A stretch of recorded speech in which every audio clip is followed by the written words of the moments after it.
कई बार क्या होता है, हम एक काम को करने की बहुत कोशिश करते हैं, लेकिन वो काम नहीं होता। वो काम अच्छा है लेकिन हमारे साथ लोग बुरा करते हैं, और उसका पीछा छुड़ाने के लिए हम उसको बोले नहीं बोले, लेकिन हम उसको मतलब समझाने की कोशिश करते हैं, लेकिन वो समझ नहीं पाता। उसके लिए कैसे पता चले कि ये हमारा पिछला कर्म है या ये है?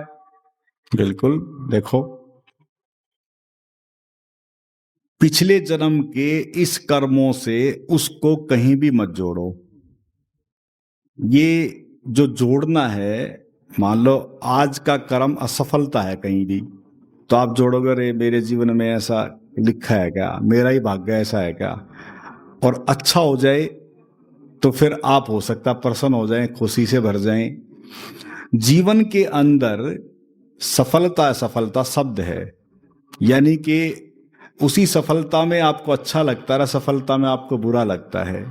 तो ये जो सफलता और असफलता है ना, ये तो आप पिछली यात्राओं से मत जोड़ो और ना भाग्य से जोड़ो, ठीक है ना।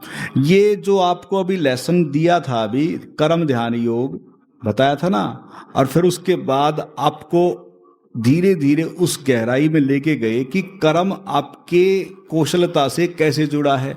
उस कर्म में निखार लाने के लिए आपको कार्यशैली को, अपनी कार्य अक्षमता को सचेत होके, सजग होके आप कर्म करो।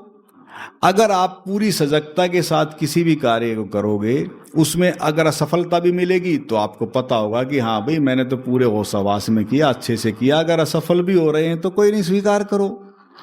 अगर सफल हो रहे हैं तो उसे स्वीकार करो।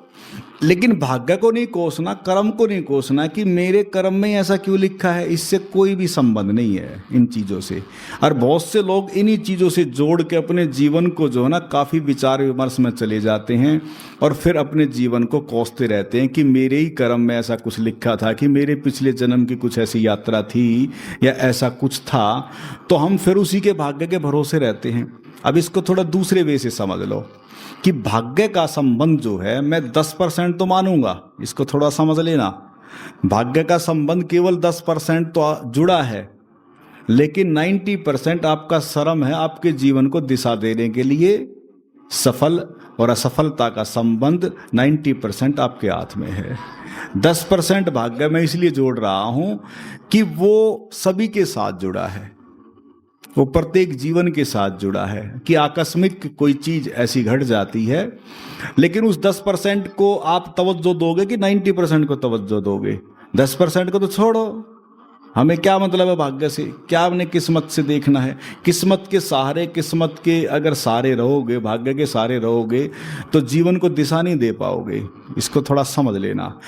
आप बहुत कहानियां सुनते हैं, जैसे मैं कल राजकुमार राव को ही देख रहा था, हंसी मजाक में वो बात कर रहे थे कि मैंने कैसे 10वीं से थिएटर किया, फिर थिएटर से मैंने 3 साल 4 साल में आना जाना किया, गुड़गांव से दिल्ली, फिर मैंने ये किया, मैंने वो किया, मैंने किया।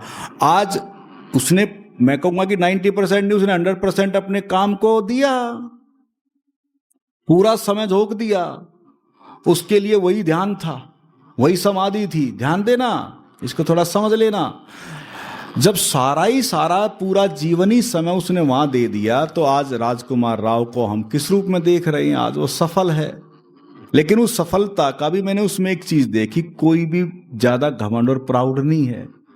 सफल हो गया, ठीक है, अच्छी बात है। कभी भी अगर सफल भी हो जाओ जीवन में, तो उस सफलता में बहुत सारे आपने देखे होंगे ना, जो सफल जब हो जाते हैं बहुत सारे लोग, तो कई और गड़बड़ भी हो जाती है। तो सफलता को पचाना भी होता है।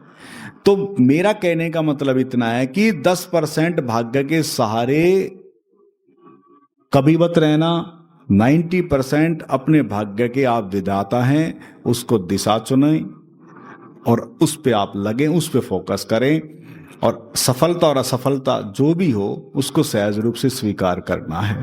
जैसे भगवान श्री कृष्ण कहते हैं ना कि भाई तेरा काम केवल काम करना है, फल की आकांक्षा के कारण दुखी है। फल की आकांक्षा छोड़ दे, जो परिणाम आए उसको स्वीकार कर लेना।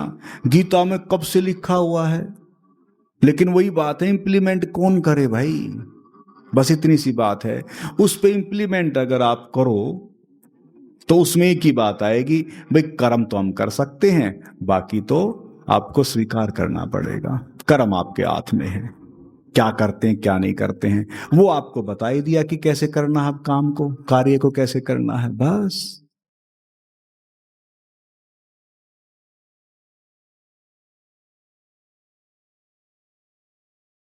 और वीडियोस देखने के लिए YouTube पर सर्च करें आनंदमय जीवन धारा। चैनल को सब्सक्राइब करें और आप अन्य वीडियोस देख सकते हैं।